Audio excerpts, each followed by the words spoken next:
అందరికీ నమస్తే. Welcome to అమ్మ దీవెన ఛానల్. ఇవాల్టి స్పెషల్ వీడియో ఈ నెల అంటే మే 17వ తేదీ ఆదివారం నుండి అధిక జ్యేష్ఠ మాసం ప్రారంభమై వచ్చే నెల జూన్ 15వ వరకు అధిక జ్యేష్ఠ మాసం ఉంటుంది. ఈ అధిక జ్యేష్ఠ మాసం అనేది 3 సంవత్సరాలకు ఒకసారి ఏర్పడుతుంది. అయితే ఈ అధిక మాసంలో శుభకార్యాలకు దూరంగా ఉండాలి.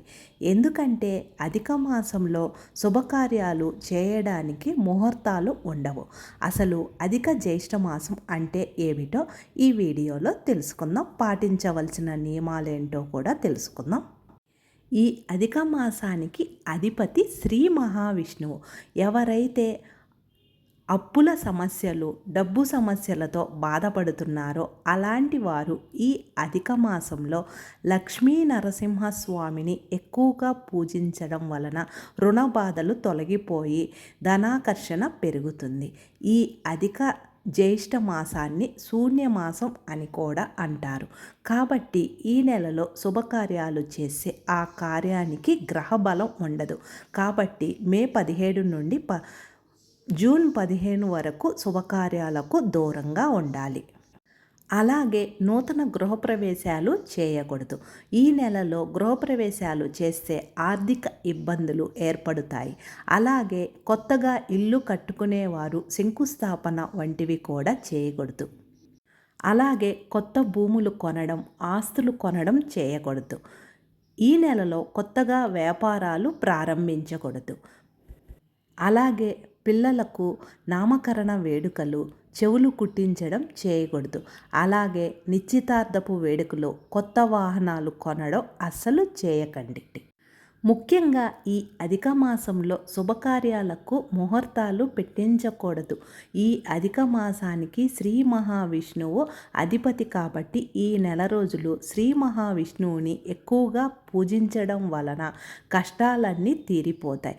అయితే ప్రతిరోజు విష్ణుమూర్తిని పూజించలేని వారు ప్రతిరోజు ఉదయాన్నే స్నానం చేసి పూజ గదిలో కూర్చొని ఓం నమో నారాయణాయ అనే మంత్రాన్ని 108 సార్లు జపించండి.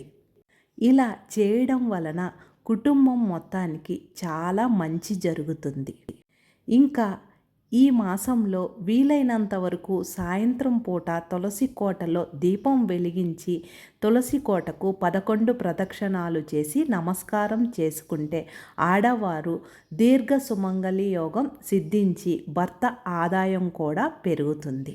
ఈ అధిక మాసంలో విష్ణుమూర్తి దేవాలయంలో 33 ఒత్తులతో దీపం వెలిగిస్తే చాలా మంచిది. ఇక సంతానం కోసం ఎదురు చూసే దంపతులు ఈ అధిక జ్యేష్ఠ మాసం సత్యనారాయణ స్వామి వ్రతాన్ని చేస్తే సంతాన ప్రాప్తి కలుగుతుంది. ఇంకా ఈ మాసంలో కంటి వ్యాధులు, చర్మ సమస్యలతో ఇబ్బంది పడేవారు ఈ మాసంలో ప్రతిరోజు సూర్య నమస్కారం చేసుకోవడం వలన క్రమేణా అవి తగ్గుముఖం పడతాయి. ఈ అధిక మాసంలో మాంసాహారానికి దూరంగా ఉంటే చాలా మంచిది. కొన్ని ప్రాంతాలలో ఈ అధిక మాసంలో మునక్కాయ తినకూడదని నమ్మకం ఉంది.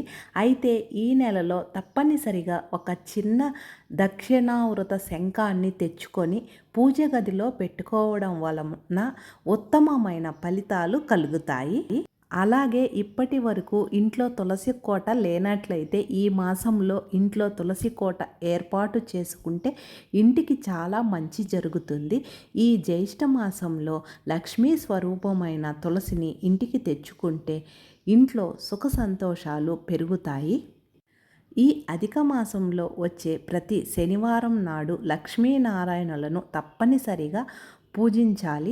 ప్రతి శనివారం ఉదయాన్నే స్త్రీలు తలస్నానం చేసి విష్ణుమూర్తి, లక్ష్మీదేవి పటాలకు పసుపు, కుంకుమ, గంధము బొట్లు పెట్టి పసుపు రంగు పువ్వులతో అలంకరించి పూజ చేసుకోవాలి. విష్ణువుకు ప్రీతికరమైన తులసీ దళాలతో అర్చన చేయాలి. అలాగే ఆవు నేతితో 2 ఒత్తులు వేసి దీపం వెలిగించాలి. పూజలో ఈ మాసంలో నైవేద్యంగా పాయసం లేదా అరటిపండు నివేదించాలి. ఈ విధంగా చాలా సులభంగా ఈ అధిక మాసంలో వచ్చే శనివారం నాడు విష్ణుమూర్తిని పూజిస్తే కుటుంబం మొత్తానికి ఎన్నో శుభ ఫలితాలు కలుగుతాయి. ఇంకా ఈ అధిక మాసంలో ఉసిరి చెట్టును పూజించడం వలన చాలా మంచి జరుగుతుంది. ఉసిరి చెట్టు మొదట్లో కొన్ని పాలు పోసి నెయ్యి దీపం వెలిగించి ఉసిరి చెట్టుకు నమస్కారం చేసుకుంటే అఖండ లక్ష్మీ కటాక్షం వర్తిస్తుంది. అలాగే జ్యేష్ఠ మాసంలో స్నానం చేసేటప్పుడు నీటిలో కొన్ని వస్తువులు వేసుకొని స్నానం చేస్తే ఎన్నో శుభ ఫలితాలు కలుగుతాయి. నీటిలో కొంచెం పసుపు కలిపి స్నానం చేస్తే జాతకంలో గురుబలం పెరిగి అదృష్టం పెరుగుతుంది. అలాగే విష్ణుమూర్తికి ప్రీతికరమైన తులసి ఆకులను నీటిలో వేసుకొని స్నానం చేస్తే మానసిక ప్రశాంతత లభిస్తుంది. అలాగే నల్ల నువ్వులు నీటిలో వేసుకొని స్నానం చేస్తే జాతకంలో శని ప్రభావం తగ్గి ఐశ్వర్యం కలిసి వస్తుంది. అలాగే నీటిలో పచ్చకర్పూరం కలిపి స్నానం చేస్తే లక్ష్మీ కటాక్షం లభిస్తుంది. ఎవరైతే ఉద్యోగ ప్రయత్నాలు చేసేవారు ఉంటే ఈ అధిక మాసంలో దగ్గరలో ఉన్న విష్ణుమూర్తి దేవాలయానికి వెళ్ళి స్వామివారికి పసుపు వస్త్రాలు సమర్పించి నమస్కారం చేసుకుంటే వెంటనే ఉద్యోగం వర్తిస్తుంది. ఈ నెలలో ఒక్కసారైనా సరే దగ్గరలో ఉన్న విష్ణుమూర్తి దేవాలయానికి వెళ్ళి విష్ణుమూర్తికి తులసిమాల సమర్పించి నమస్కారం చేసుకుంటే ఆ ఇంటిపై లక్ష్మీనారాయణుల ఆశీర్వాదం ఎల్లవేళలా ఉంటుంది. విష్ణుమూర్తికి ఎంతో ప్రీతికరమైన ఈ జ్యేష్ఠ మాసంలో ఒక డబ్బాలో పచ్చకర్పూరం 2 లవంగాలు వేసి బీరువాలో పెట్టుకోవడం వలన ఇంటికి ధనాకర్షణ పెరుగుతుంది.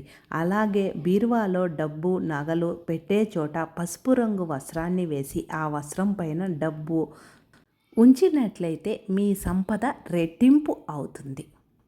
అయితే ఈ జ్యేష్ఠ మాసంలో ఎలక్ట్రిక్ వస్తువులు, తోలు వస్తువులు, పదునైన వస్తువులు, అలాగే ఇనుప వస్తువులను కొనకూడదు. ఇక ఈ అధిక మాసంలో ఇంట్లో దీపారాధన చేసేటప్పుడు కొన్ని నియమాలు తప్పనిసరిగా పాటించాలి. దీపాన్ని లక్ష్మీ స్వరూపంగా భావిస్తాం కాబట్టి దీపాన్ని అగ్గిపుల్లతో కాకుండా ఏకాహారతితో కానీ అగరవత్తితో కానీ దీపాన్ని వెలిగించాలి. పూజ గదిలో వెలిగించే దీపం ప్రమిదను నేరుగా నేలపై పెట్టకూడదు. దీపం కింద తమలపాకు పెట్టి దీపాన్ని వెలిగిస్తే చాలా మంచిది. ఇంకా ఈ మాసంలో మజ్జిగ నీళ్లు దానం చేస్తే అత్యంత పుణ్య ఫలితం లభిస్తుంది. ఈ అధిక జ్యేష్ఠ మాసంలో బ్రాహ్మణులకు విసనకర్ర దానం చేస్తే దారిద్ర బాధలన్నీ వెంటనే తొలగిపోతాయి. ఈ మాసంలో విష్ణు సహస్రనామాలు జపిస్తే మానసిక ప్రశాంతత కలుగుతుంది. ఈ విధంగా ఈ అధిక మాసంలో చిన్న చిన్న నియమాలు పాటిస్తూ విష్ణుమూర్తిని పూజిస్తే చాలా మంచి జరుగుతుంది.